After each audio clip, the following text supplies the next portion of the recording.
ఆర్మూరు పట్టణంలోని పలు వార్డుల్లో సిడిఎంఏ ఆదేశాల మేరకు శానిటేషన్ స్పెషల్ డ్రైవ్ కార్యక్రమాన్ని నిర్వహించారు.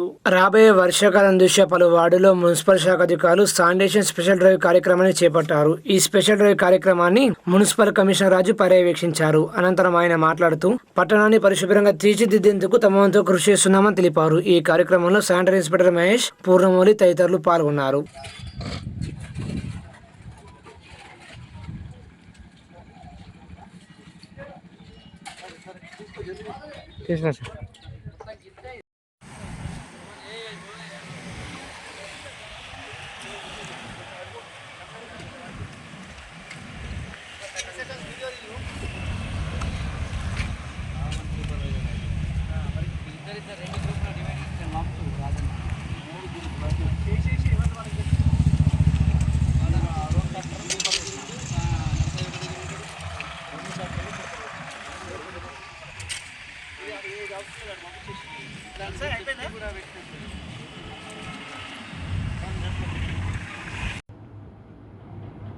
అందరికీ నమస్కారం.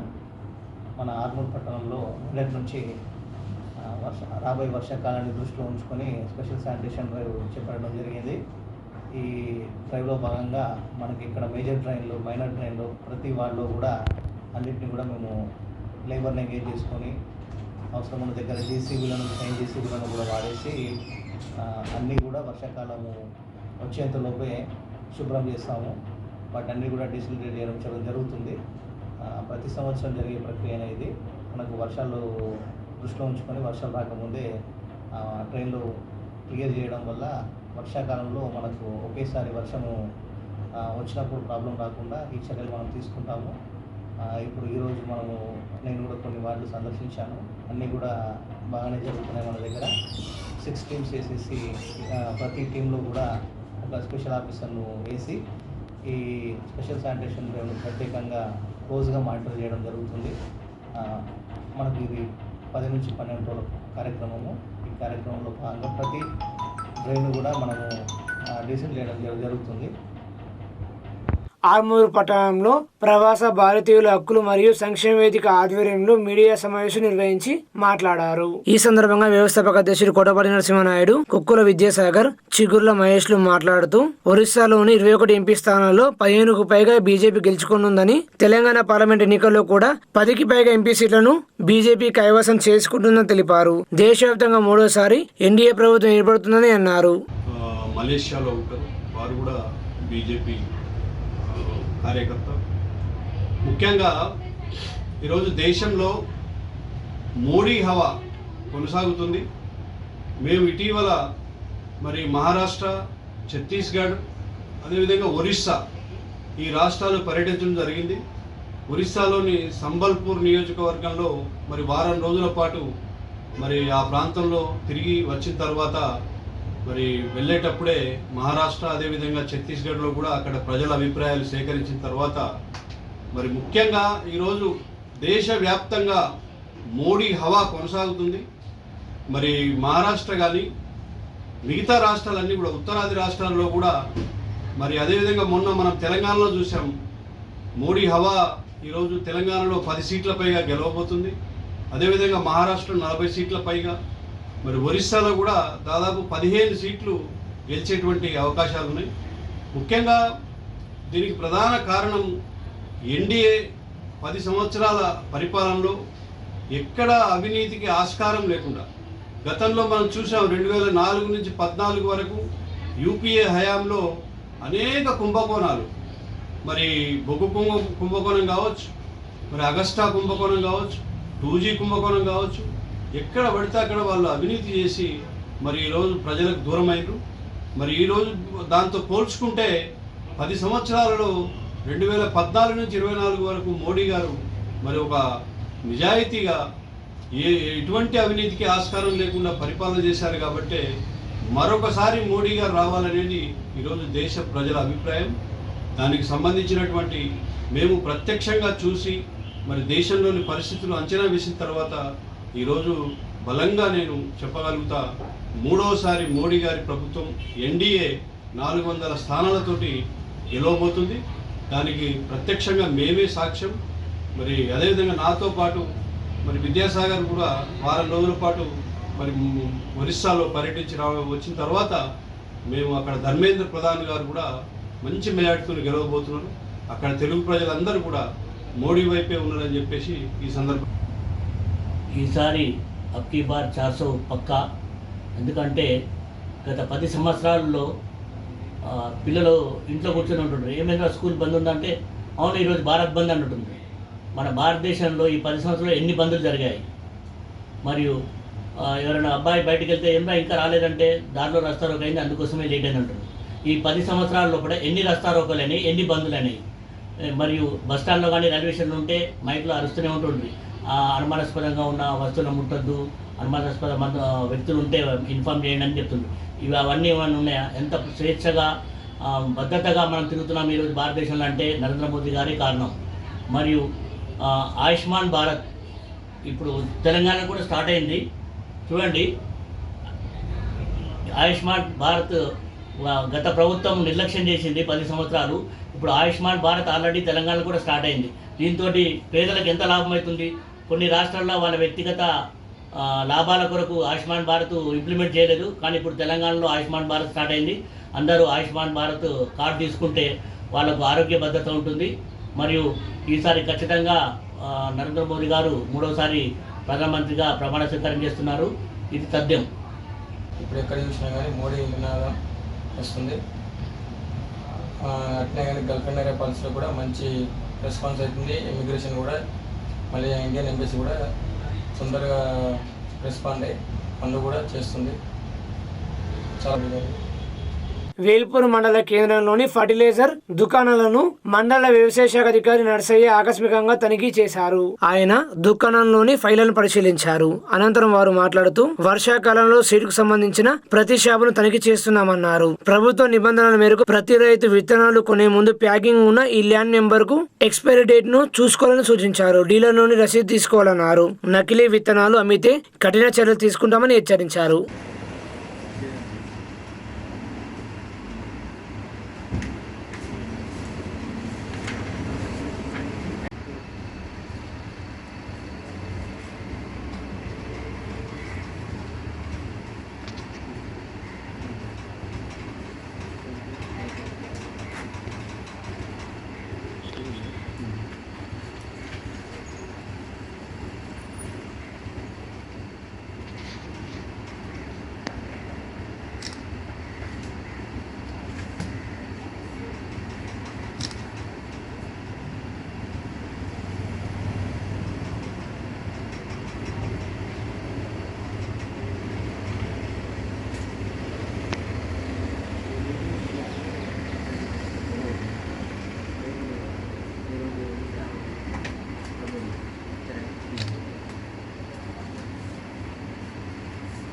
మనకు వానాకాలానికి సంబంధించి సీడు డీలర్స్ పై తనిఖీ చేయడం జరుగుతుంది. వేల్పూర్ మండలంలో గవర్నమెంట్ నిబంధనల ప్రకారం ప్రతి రైతు విత్తనాలు కొనే ముందు మనకు ప్యాకింగ్ ఉన్న బ్యాగుపై లాట్ నంబరు మరియు దాని ఎక్స్పైరీ ఇప్పటి వరకు ఉంది అనేది తెలుసుకొని మరియు డీలర్ దగ్గర నుంచి రసీదు కంపల్సరీగా తీసుకోవాలి. ఈ రసీదును పంట కోసే వరకు రైతులు జాగ్రత్తగా చూసుకోవాలి.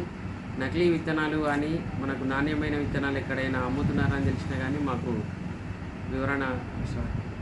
వివరాలు ఇవ్వాలని కోరుతున్నాము. రైతులు విత్తనాల పట్ల జాగ్రత్తగా తెలుసుకొని డీలర్ల నుంచి విత్తనాలు కొనుక్కోవాలని సూచిస్తున్నాము. నిజామాబాద్ జిల్లాలో ఫీజు నియంత్రణ ఆవశ్యకత అనే అంశంపై నిజామాబాద్ నగరంలో ఎస్ఎఫ్ఐ జిల్లా అధ్యక్షులు మహేష్ అధ్యక్షతన రౌండ్ టేబుల్ సమావేశం నిర్వహించారు. ఈ సందర్భంగా retired head master Narra Ramarao మాట్లాడుతూ విద్య అనేది సంక్షేమ రంగమే తప్ప వ్యాపార రంగం కాదని అన్నారు. ఎస్ఎఫ్ఐ జిల్లా కార్యదర్శి రాచకొండ విఘ్నేష్ మాట్లాడుతూ ప్రైవేటు పాఠశాలలో పేరెంట్స్ టీచర్స్ తో కమిటీలు వేయాలని, పాఠశాల యొక్క ఫీజుల స్ట్రక్చర్ ని బోర్డులలో ప్రదర్శించాలని డిస్ట్రిక్ట్ ఫీ రెగ్యులేటింగ్ అథారిటీ చెప్పినా ప్రైవేట్ కార్పొరేట్ పాఠశాలలు పట్టించుకోవడం లేదని అన్నారు. ఈ కార్యక్రమంలో పీడీఎస్ జిల్లా కార్యదర్శి కర్క గణేష్, ఏఐఎస్ఎఫ్ జిల్లా అధ్యక్ష కార్యదర్శులు అంజలి రఘురాం, పీడీఎస్ జిల్లా కార్యదర్శి జనరల్ రాజేశ్వర్ తదితరులు పాల్గొన్నారు. ఈరోజు భారత విద్యార్థి ఫెడరేషన్ ఎస్ఎఫ్ఐ నిజామాబాద్ జిల్లా కమిటీ ఆధ్వర్యంలో రౌండ్ టేబుల్ సమావేశం ఫీజు నియంత్రణ ఆవశ్యకత అనే అంశం పైన రౌండ్ టేబుల్ సమావేశం ఏర్పాటు చేయడం జరిగింది. దీనికి ముఖ్య అతిథిగా నర్రా రామారావు గారు హాజరు కావడం జరిగింది. ప్రధానంగా ఈ నిజామాబాద్ జిల్లాలో విద్యారంగంలో అనేకంగా ఫీజులు ఇష్టానుసారంగా వసూలు చేస్తున్నారని చెప్పి తిరుపతిరావు కమిషన్ని ఇవాళ పట్టించుకోకుండా ఇష్టానుసారంగా ప్రైవేటు స్కూళ్ళల్లో డొనేషన్ల పేరిట విద్యార్థుల తల్లిదండ్రుల నుండి రక్తాన్ని పీల్చుతున్న పరిస్థితి నిజామాబాద్ జిల్లాలో కనబడుతుంది. దాంతోపాటుగా విద్యారంగంలో పేద మధ్యతరగతి బలహీన వర్గాల విద్యార్థులకు ప్రైవేటు పాఠశాలలలో 25% ఫీజు రాయితీని ఇవ్వాలని చెప్పి అలాంటి ఏదైతే RTE right to education act చెప్తున్న అంశాలను ఇవాళ ఈ జిల్లాలో పట్టించుకోవడం లేదు. దీన్ని వెంటనే ఏదైతే జిల్లా అధికారులు ఎవరైతే ఉన్నారో district regulation fee act authority సంబంధించిన వాళ్ళు పట్టించుకోవాలని చెప్పి దాంతోపాటుగా ఈ జిల్లాలో విద్యారంగాన్ని అభివృద్ధి చేయడం కోసం కావచ్చు, ప్రభుత్వ పాఠశాలలో ఇవాళ ఏదైతే ఆర్టీఈ చెప్పినట్టు ఆ స్కూళ్ళల్లో ఇవాళ ప్రభుత్వ పాఠశాలల్లో అసలు విద్యార్థులకు పుస్తకాలు సకాలంలో అందించడం లేదు. దాంతో పాటుగా ఏకరూపు దుస్తువులను సకాలంలో అందించాలని చెప్పి ఈ సమావేశంలో చర్చించడం జరిగింది.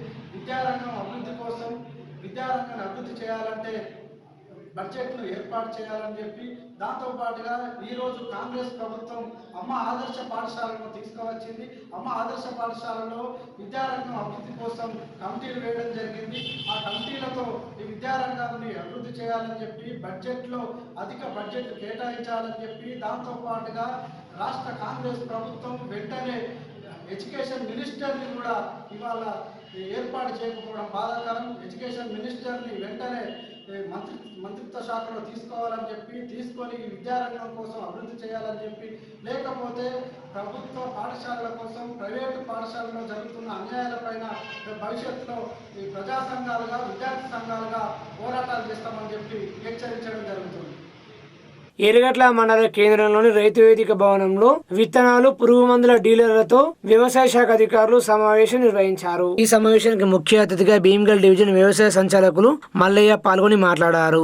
అధికృత షాపుల, విత్తనాల షాపుల డీలర్లు వ్యాపార లావాదేవీలు నిర్వహించడంలో తీసుకోవాల్సిన జాగ్రత్తలు వివరించారు. దుకాణంలో లైసెన్సులు కనిపించేటట్లు ప్రదర్శించాలని, అలాగే దుకాణం వివరాలు, door number, licence number, stock వివరాలు కనిపించే విధంగా బోర్డులు ఏర్పాటు చేసుకోవాలని తెలిపారు. డీలర్లు రైతులకు విత్తనాలు అమ్మినప్పుడు ఆ వివరాలు సేల్స్ రిజిస్టర్ నందు నమోదు చేయాలని సూచించారు. లేనిచో కఠిన చర్యలు తీసుకుంటామని హెచ్చరించారు.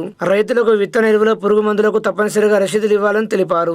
ఈ కార్యక్రమంలో మండల వ్యవసాయ శాఖ అధికారి అబ్దుల్ మాలిక్, ఏఈఓలు స్నేహ, సాయి సచిన్, పిఎస్సిఎస్ ఈఓలు, అధికృత డీలర్లు పాల్గొన్నారు.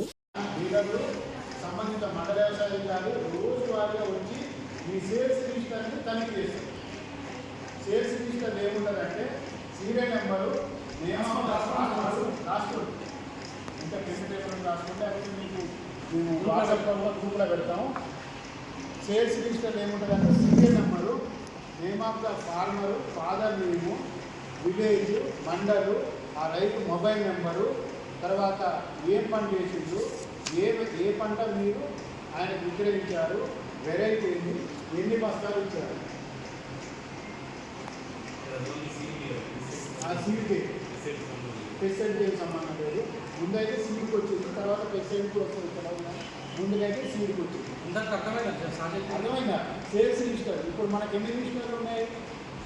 స్టాక్ రిజిస్టర్ ఒకటి ఉంటుంది, సీడ్కి బిల్ బుక్ ఒకటి ఉంటుంది. స్టాక్ రిజిస్టర్ ఖచ్చితంగా ఏవో గారితో స్టాక్ సర్టిఫికేషన్ తీసుకోవాలి.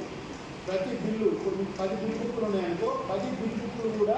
నిజామాబాద్ నగరంలోని శ్రీ చైతన్య నారాయణ విద్యా సంస్థల ఫేక్ డాక్యుమెంట్స్ పై విచారణ జరిపించాలని పీడీఎస్ జిల్లా ప్రధాన కార్యదర్శి జనరపు రాజేశ్వర్ జిల్లా విద్యాశాఖ అధికారులను డిమాండ్ చేశారు. నిజామాబాద్ నగరంలో ఉన్నటువంటి శ్రీ చైతన్య నారాయణ విద్యా సంస్థలు జిల్లా విద్యాశాఖ అధికారులను తప్పుడు డాక్యుమెంట్స్ తప్పుదోవ పట్టిస్తున్నారని, విద్యాశాఖకి ఇచ్చిన ఫీజుల వివరాలు 10వ తరగతి విద్యార్థులకు ఎక్కువ డబ్బులు వసూలు చేస్తున్నారని ఆరోపించారు. పాఠ్య పుస్తకాలను ఎండాకాలంలోనే విద్యార్థులకు డోర్ డెలివరీ చేస్తున్నారని, తప్పుడు ఆడిట్ రిపోర్ట్ తయారు చేస్తూ ఆదాయ పన్నును ఎగొడుతున్నారని వారు ఆరోపించారు. మున్సిపాలిటీ ఫైర్, ఇన్వాయిస్లు లేవని, శ్రీ చైతన్య నారాయణ విద్యా సంస్థల అనుమతి కోసం సమర్పించిన డాక్యుమెంట్స్ పై విద్యాశాఖ అధికారులు విచారణ చేపట్టి చర్యలు చేపట్టాలని డిమాండ్ చేశారు.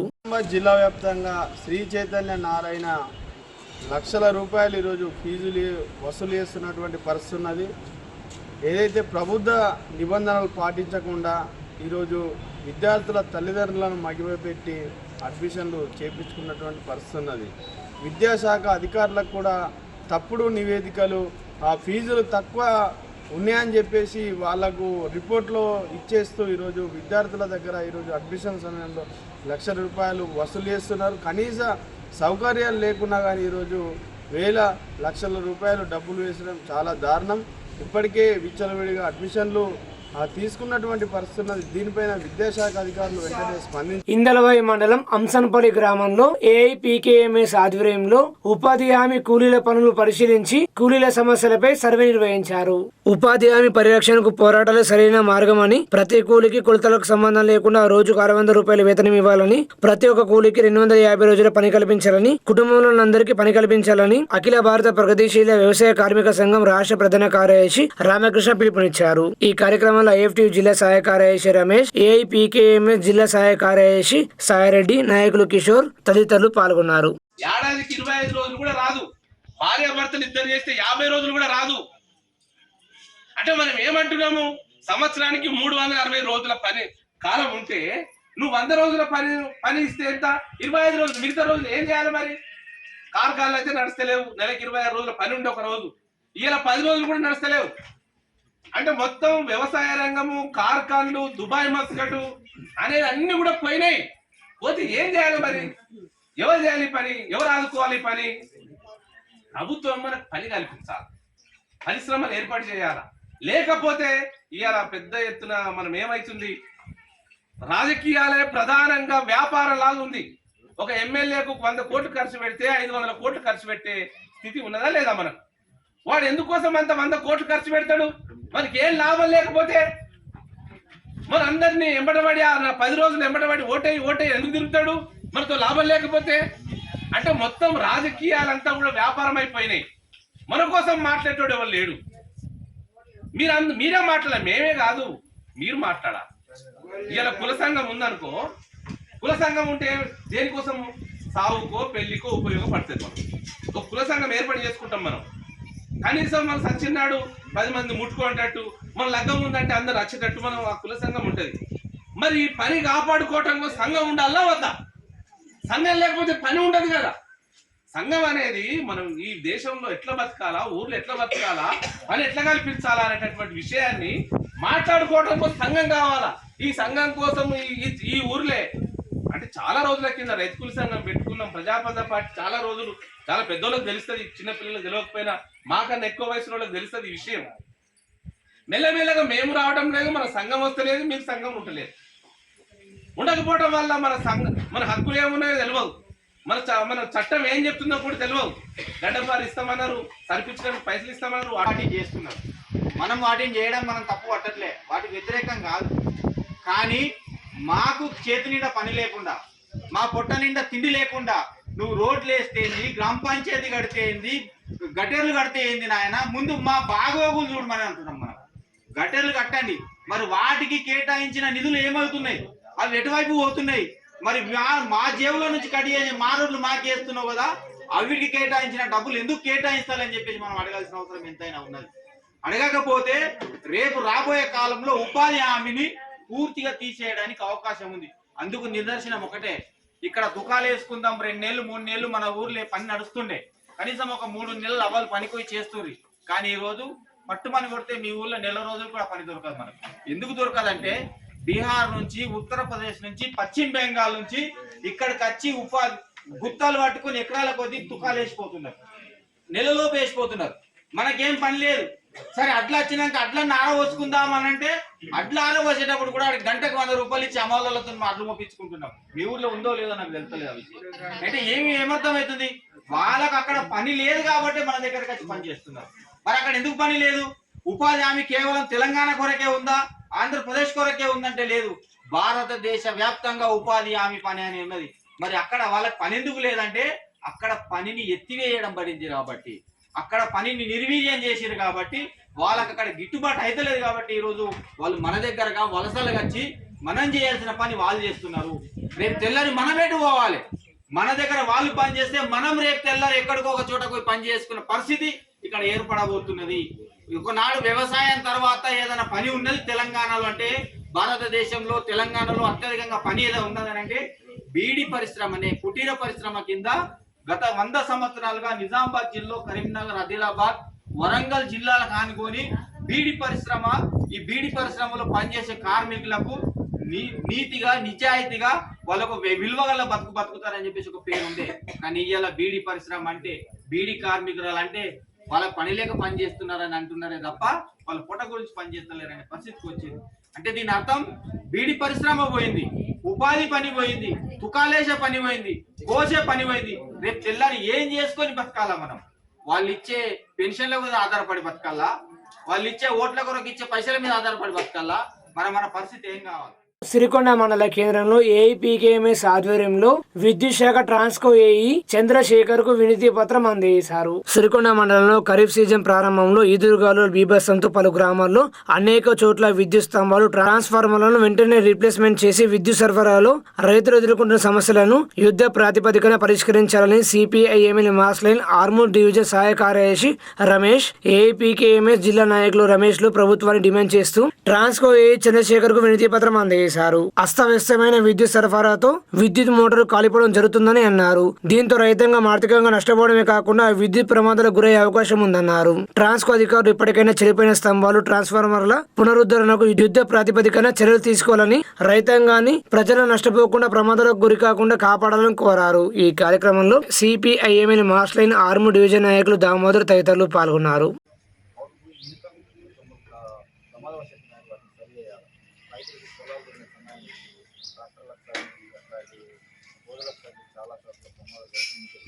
ప్రతి 2 నెలల రైతు మరణిస్తున్నారు కరెంట్. ఇది సరైన కూడా ప్రమాదమే. ట్రాన్స్పోర్ట్ డిపార్ట్మెంట్ చూస్తూ ఉంటున్నాయి తప్ప ప్రమాదం జరిగినప్పుడు అడావిడి చేసి అరికడుతున్నామని చెప్పి చెప్పుకుంటున్నారు. ఎక్కడ కూడా జరగట్లేదు కాబట్టి వాటిని మరొకసారి ప్రయత్నం చేయాలి. అట్లాగే రైతులకు అందుబాటులో లైన్ వెళ్ళని ఏ గ్రామంలో ప్రకారం ఉండాలో, ఏ గ్రామంలో అయితే పనిచేస్తుందో ఆ గ్రామంలో లైన్ ఉండాలి. అని ఎప్పుడో ఒక చోట ఉంది. ఆయన మనం ఫోన్ చేస్తే స్పందించారు, లేట్గా వచ్చి ప్రమాదాలు జరిగిన తర్వాత రైతులు వస్తున్నారు, లైన్ మెన్లు వస్తున్నారు. అది కూడా దాన్ని సరి చేయాలి. ఏ స్థానంలో అయితే పనిచేస్తున్నా అక్కడ ఉండడానికి ప్రయత్నం చేయాలి. ఉంచుకోవడానికి మీరు కూడా చర్యలు కోరుతున్నాను. అంటే నేను కొత్త కోరలేదు, చట్టంలోనే ఉంది.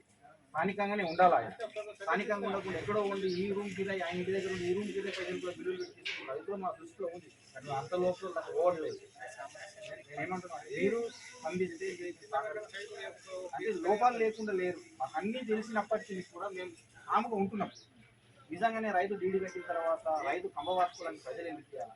రైతు అవసరం కాబట్టి దాన్ని అదనంగా వాడుకొని ఒక కంబ చేయడానికి 1500 రూపాయలు చిన్నపాటి ఎందుకు కూడా చేయట్లేదు. ఒక పీస్ వైర్ చేయాలంటే ఈయన రాడు, లోకల్లో ఉన్న ఎవరో పని చేసిన లైన్ చెప్తాడు, పర్ఫెక్షన్ చేపిస్తాడు. నేను దాన్ని కూడా పట్టించుకోవాలి. స్పందించాలా, సహకరించాలా, మా సహకారం